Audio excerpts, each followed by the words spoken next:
Incwadi yesibili kaPawuli kuTimothewu. Lena incwadi yokugcina kaPawuli esondele kakhulu futhi uyibhale kwesinye sezikhathi esetilongweni. Ibhekiswe kumlingani nomfundi kaPawuli, insizwa encane uTimothewu.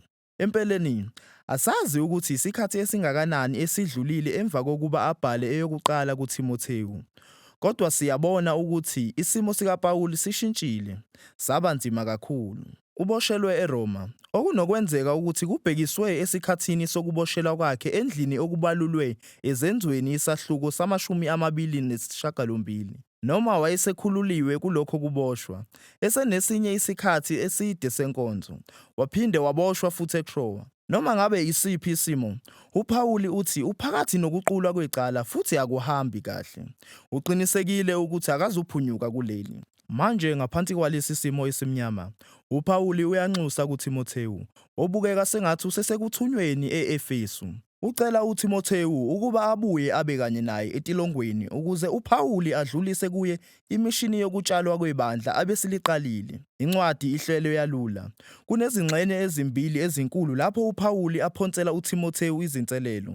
Okokuqala, ukwamukela ubizo lwakhe njengomholi. Futhi ngaphambi kokuba eze kuPawuli abhekane nabafundisi abakhohlakele abasaqhubeka nokwenza izinkinga e-Efesu. Emva kwalokhu, uPawuli uphothula incwadi. uPawuli uqala ngokubonga uNkulunkulu ngoTimothewu nomndeni wakhe, ikakhulukazi ugogo wakhe uLoisa nomama wakhe uYunisi. Bajulisa uTimothewu endabeni yemibhalo yeTestamente Elidala. Bagxilisa kuye ukukholwa okujulile kuMesiya, uJesu. Manje ngenxa yalolo kholo oluqinile, uPawuli unikeza inselelo yakhe yokuqala kuTimothewu. Umyala ukuba enqabe noma ngabe nhloboni yesilingo sokuba namahloni ngezindaba ezinhle ngoJesu, noma ngoPawulu, ohluphekayo etilongweni ngokumemezela lezo zindaba ezinhle. Manje, isizathu sokuthi uPawuli afune ukugcizelela lokhu, ukucwaswa okubi abhekane nakho ezikhathini zakhe eziningi etilongweni. Kwenze abalingani abaningi bakaPawulu, empeleni, bangabaza ubizo lwakhe njengompostoli. Ubala abalisa ababili, uFigelu noHemogeni, bamhlamuka uPawuli ngoba benamahloni okubandakanywa naye, owayesesolwa ngobugebengu manje. Manje uPawuli ucela uTimothewu ukuba alahle onke amahloni ehlazo eze azombona. Manje uPawuli uyazi ukuthi lesi sicelo siyabiza, singabeka uTimothewu engozini. Manje usekhumbuza uTimothewu ukuthi umusa kaJesu ungumthombo wamandla, okusemqoka empeleni. Uzowudinga, ngokuba ukulandela uJesu akukho lula, kubiza yonke into onayo. uPawuli ufanisa ukulandela uJesu nesosha elingenele ubusosha lilwela ukuthokozisa umkhuzi walo. Noma kufana nomsubathi oqeqesha umzimba wakhe eqeqeshela umncintiswano, noma nomlimi osebenza kanzima ozinikele. Zontathu lezi zingathekiso zifaka umuntu ozinikele entweni enkulu okunayo, futhi ozimisele ukuzinikela nokubekezelela izinselelo ukufeza umgomo omkhulu. Futhi yebo, isibonelo esihle salokhu nguJesu uqobo. Ngenxa yalokhu kuzibophezela kuBaba, wahlupheka ebethelwa ngamaRoma. Futhi ngokufanayo noPawuli manje uyahlupheka etilongweni lamaRoma. Ubunzima nokuzinikela kuyifa empilweni yomKristu. Yingakho ukuvuka kwabafileyo kukaJesu kuyisisekelo sethemba lomKristu. Noma ngokubeka kukaPawuli ngamafuphi nangamandla enkondlweni, uma safa naye, siyakuphila naye futhi. Uma sikhuthazela, siyakubusa naye. Uma simphika, naye uyakusiphika. Uma singathembeki, yena uhlala ethembekile, ngokuba akanakuziphika. Uthando lukaNkulunkulu ngomhlaba wethu luvule ithemba elisha ngokufa nokuvuka kukaJesu.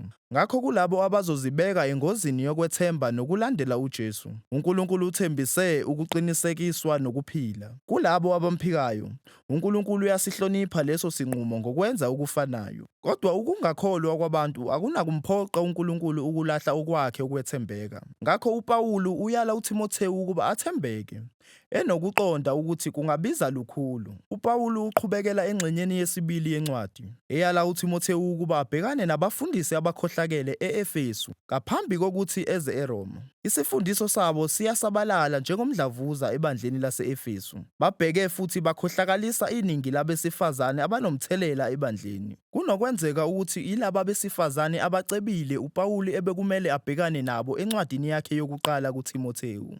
Akanikezi imininingwane eminingi ngalaba abafundisa imfundiso yenkolo ebhedayo. UTimothewu useyazi ngalokhu, kodwa uyasinika inkomba eyodwa. Uthi, bafundisa ukuthi ukuvuka kwabafileyo sekudlulile. Manje, asazi noma labafundisi balandela ifilosofi yamaGrikhi yokulahla umqondo wonke wokuvuka komzimba, futhi bacabanga ukuthi empeleni kungomsebenzi owenzeke kumoya kuphela. Kungenzeka futhi ukuthi bahlanekezele isifundiso sikaPawulu ngempilo yokuvuka kwabafileyo esiqalile manje ngamandla kamoya. Noma ngabe uyibheka kanjani, inkinga ukuthi balahlile ithemba elikhulu lesikhathi esizayo sokuvuka kwabafileyo nesendalo entsha. Okunalokho bamukela ukuphakanyiswa emakhoneni ubuKristu bakomoya okusukile ekupheleni kwansuku zonke. Manje uPawulu uyala uTimothewu ukuba avuse abaholi abathembekile abazofundisa izindaba ezinhle zangempela ngoJesu. Bakunqabe ukuphikisana kobuwula ukuholela empikiswaneni nabafundisi. Ngokuqhathanisa, uTimothewu neqembu lakhe lobuholi bamelwe ukugcina into esemqoka ibe ngesemqoka. Kumele bagxile emyombeni wendaba nasemyalezweni wemibhalo ezinsukwini zikaPawulu, okusho iTestamente Elidala. Le mibhalo, usho uPawulu, ikulungele ukunika ukuhlakanipha ukuholela ensindisweni ngokukholwa kuMesiya uJesu. Uthi inhloso yonke yemibhalo ukunitshela indaba ebumbene eholela kuJesu futhi enokuhlakanipha ekunika umhlaba wonke. Emva kwalokho, uPawulu ukhuluma ngemvelo nenhloso yemibhalo. Uthi imibhalo yonke iphefumulelwe ngokwaphezulu, okungukuthi umoya kaNkulunkulu uqobo. Iyinkomba yendima kamoya ekuqondiseni ababhali beBhayibheli, ukuze kuthi lokho abakubhala kube yilokho kwakufunwa uNkulunkulu ukuba abantu bakhe bakuzwe. uNkulunkulu ukhuluma kubantu bakhe emibhalweni ngenjongo ephathekayo. Uthi ilungele ukufundisa, ukungazisa izinto ebengingazazi ngaphambilini. Ilungele ekuphoseni inselelo, ibe sebusweni bami ngezinto engithi ngikholwa yizo kodwa engingazenzi njalo. Ilungele ukungilungisa, yambule izindlela zami ezimbi zokucabanga nokwenza. Ilungele ukungifundisa ekulungeni, ingikhombisa indlela entsha yokuba umuntu wempela. Lokhu yikho konke ukuze abantu bakaNkulunkulu balungiselelwe ukwenza okuhle. uPawulu uphothula incwadi ngokukhumbuza uTimothewu ukuthi kunokwenzeka engaphumi ephila etilongweni. Ngakho ucela uTimothewu ukuba eze masinyane ngaphambi kobusika. Akafuni ukugodola esitokisini, ngakho uzodinga ijazi lakhe elisindayo alishiya ngemuva. Futhi ucela uTimothewu ukuba amlethele imiqulu yakhe ayishiye eTrowa, okunokwenzeka ukuthi kungenkathi eboshwa. Ubalula futhi u-Alexandru, oyindoda eyingozi, uTimothewu okumele ayigweme. Kunokwenzeka ukuthi uyimbangela yokuboshwa kwakamuva kukaPawulu. uPawulu uphothula ngokubalula ukuthi abaningi bacishe bamlahla kanjani etilongweni, nokuthi ubukhona bukaJesu kungumnyombo wakhe wenduduzo, ominaye futhi ozomkhulula, ngisho efa. Manje incwadi yaphela.